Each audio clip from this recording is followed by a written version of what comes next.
आपने हुजूर सैयदना शेख अली हुसैन अशरफी मियाँ रहमतुल्लाह ताला अलैह का नाम सुना होगा कि छोचा शरीफ की बड़ी बाबरकत और बुजुर्ग शख्सियत का नाम है। आला हजरत के जो चंद ऐसे करम फरमा मशाइख थे कि जिनके जाने पर आला हजरत के यहाँ ईद का मौसम हो जाता था, उनमें से एक ज़ात हजरत सैयदना अली हुसैन अशरफी मियाँ की है। हजरत अली हुसैन अशरफी मियाँ रहमतुल्लाह ताला अलैह तशरीफ़ ले गए मुरादाबाद की तरफ। रामपुर के दौरे पर गए। नवाबे रामपुर को पता चला कि हजरत सैयदना अली हुसैन अशरफी मियाँ तशरीफ़ लाए हुए हैं। नवाबे रामपुर ने अपने घर आने की दावत दी। हजरत ने उसकी दावत को कबूल कर लिया और फिर जब पहुँचे तो नवाबे रामपुर ने अपने तख्त पर बिठाया। गर्मी का मौसम था। उस ज़माने में आज की तरह ये पंखे और ये कूलर और एसी का इंतज़ाम नहीं था। नवाबे रामपुर के खुद्दाम खुद पंखा हाथों से झलते थे और नवाब को हवा पहुंचाते थे। जब हजरत सैयदना अली हुसैन अशरफी मियाँ रहमतुल्लाह ताला अलैह तख्त पर तशरीफ़ फरमा हुए तो नवाबे रामपुर ने खुद ही पीछे से पंखा झलना शुरू कर दिया। मजमा सामने मौजूद था। आज हमारा भी हाल बिगड़ गया, आपका भी हाल बिगड़ गया। पीर भी बिगड़ गए, मुरीद भी बिगड़ गए, इसीलिए मुआशरा बिगड़ गया है। पहले ज़माने में जब उलमा और मशाइख आते थे तो मुरीदीन उनके सामने अपनी ज़िंदगी के मसाइल रखते थे और वो शेख अपने मुरीदों को नमाज रोज़े के मसाइल बताते थे, ज़कात के मसाइल बताते थे। और अब हाल बिल्कुल उल्टा हो गया है। पीर आएगा, एसी रूम में बैठेगा, दावत तवाज़ो होगी, गपशप होगी, स्टेज पर आएगा और उसके बाद में तकरीर किया, दुआ किया, चला जाता है। बहुत सारे मुरीद भी कहते हैं क्या बताएं, पीर साहब से मुलाकात का मौका ही नहीं मिल पाता है, बात करने की फुर्सत ही नहीं रहती है। मगर पहले ऐसा नहीं था, बल्कि जब कोई शेख आबादी में आता, लोग इकट्ठा होते, वो शेख उनसे पूछता तो वो मसाइल बताते थे, लोग अपने सवालात करते थे। हजरत सैयदना अली हुसैन अशरफी मियाँ स्टेज पे तशरीफ फरमा है, तख्त पे जलवागर हैं। और एक ने कहा कि अगर किसी को कुछ पूछना हो तो हजरत से पूछ सकता है। इतने में पीछे एक आदमी खड़ा था, उसने कहा मुझे आज अच्छा मौका मिल गया है, मेरे जहन में कुछ बातें हैं, मैं हजरत के सामने उसे रखना चाहता हूँ। इजाजत मिली, उसने सवाल शुरू किया और पहला सवाल उसने किया, हुजूर ये बताएं कि बंदा अगर दुआ करता है तो उसकी दुआ कौन कबूल करता है, उसकी दुआ कौन कबूल करता है। हजरत ने इरशाद फरमाया ये भी कोई पूछने की बात है, हर मुसलमान ये जानता है कि अगर बंदा कोई दुआ करता है तो उसकी दुआ खुदा कबूल करता है, उसके अलावा कौन कबूल करता है, खुदा कबूल करता है। कहा हुजूर ये बात समझ में आ गई। अब दूसरा सवाल उसने किया, हुजूर ये बताइए कि उसको कहां से पुकारा जाए, उससे दुआ किस जगह बैठकर की जाए ताकि वो हमारी पुकार को सुन ले और उसका जवाब दे दे।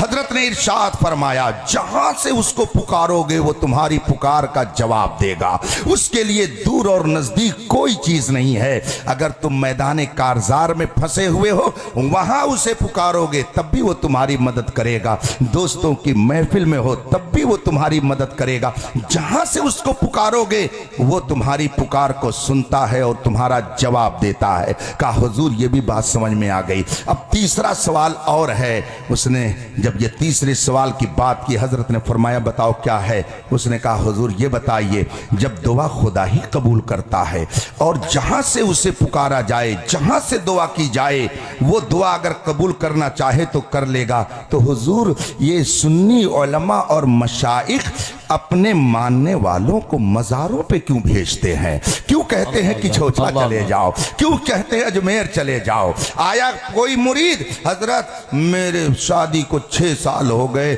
लेकिन अभी तक कोई बच्चा नहीं है, शेख कहता है कि जाओ मन्नत मानो बड़े पीर साहब की, तोशा शरीफ मान लो और अगर अल्लाह तौफीक दे तो अजमेर मुअल्ला चले जाओ। दूसरा कोई आया, हजरत मेरे घर में तबीयत बहुत दिनों से उनकी खराब रहती है, लगता है कुछ आसे भी खलल है, शेख कहता है कि चौचा शरीफ चले जाओ, वहां तुम्हारा भूत उतार दिया जाएगा।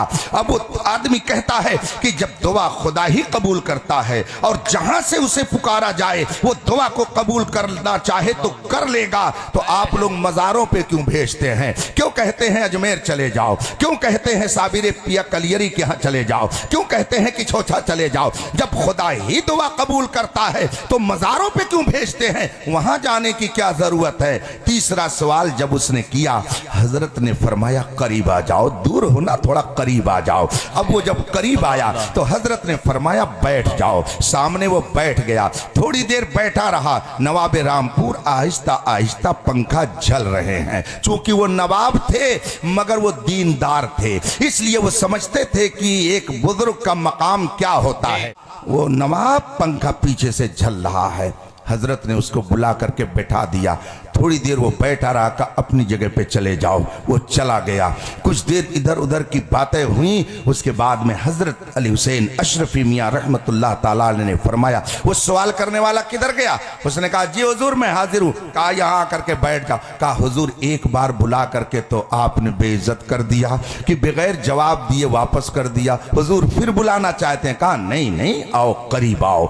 अब जब दोबारा वो करीब आया तो हजरत ने उससे पूछा, ये बताओ कि तुम यहां जब बैठे आकर के अभी इससे पहले तो तुम्हें पंखे की हवा लग रही थी कि नहीं लग रही थी? उसने कहा जी हुजूर पंखे की हवा लग रही थी। कहा जब मैंने तुमको यहां से वहां भेज दिया तो पंखे की हवा तुम तक जा रही थी कि नहीं जा रही थी? कहा नहीं हुजूर नहीं जा रही थी, वहां पंखे की हवा मुझे नहीं मिल रही थी, मैं यहां था तो मुझे पंखे की हवा लग रही थी। हजरत ने फिर नवाब रामपुर से पूछा, नवाब साहब ये बताइए कि आप पंखे की हवा मुझे दे रहे हैं कि इसे दे रहे हैं? ये पंखे की हवा आप मेरे लिए इस्तेमाल कर रहे हैं कि इसके लिए कर रहे हैं? नवाब रामपुर ने कहा हजरत इसकी क्या हैसियत है कि मैं इसको पंखे झलूं? इसकी क्या हैसियत है कि मैं इसको हवा दूं? इसकी क्या हैसियत है कि मैं इसके सामने खड़े होकर के पंखे झलूं? इस जैसे तो न जाने कितने नौकर चाकर खुद ही यहाँ मौजूद हैं।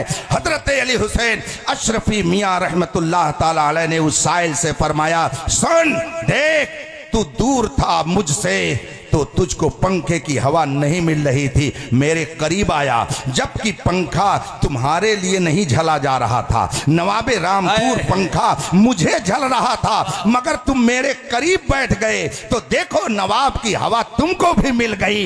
इसका मतलब यह है कि नवाब अगरचे तुम्हें पंखे की हवा नहीं देना चाहता, लेकिन जिसको वो दे रहा है अगर तुम उसके करीब चले जाओगे तो तुम्हें भी फैज मिल जाएगा।